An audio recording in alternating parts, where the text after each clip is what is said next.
Okay, యేసు దేవుని కుమారుడు, తండ్రి గొప్పడు, యేసు దేవుడు కదా అన్నాడు కదా. ఇప్పుడు చదివిన చూడండి, తండ్రి కుమారుడు ఇద్దరు ఒకటే చెప్తాను చూడండి. యోహాను సువార్త 14:8. అప్పుడు ఫిలిప్పు, ప్రభువా తండ్రి మాకు కనబరచుము, మాకంతే చాలును అన్నాడు. తండ్రిని కనపరచు, మాకంతే చాలు. యేసు ప్రభు అంటాడు 9వ యేసు ఫిలిప్పు, నేను ఇంతకాలము మీ యొద్ద ఉండినను నీవు నన్ను ఎరుగవా.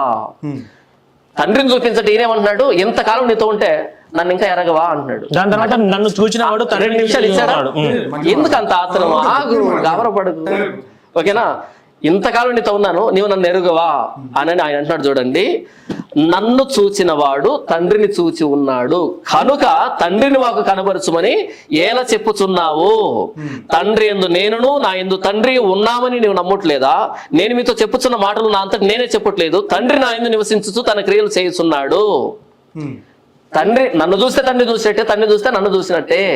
నా అంతటి నేను అది మాట చెప్తున్నది, ఆయన నా ద్వారా చెప్తున్నాడు, నేనే తండ్రిని. ఆయన అంత స్పష్టంగా చెప్తూ ఉంటే, నా దేవా నా ప్రభు అని ఆయన మాట్లాడితే నువ్వు చూసి నమ్మావు. ఏమని నమ్మావు? నా ప్రభువా నా దేవా అని. చూడక నమ్మినవాడు మరి ధన్యుడు ఆయన మాట్లాడితే యేసు దేవుడు అని రాయమని చూపెడితే ఇవన్నీ ఏం చెప్తున్నావు?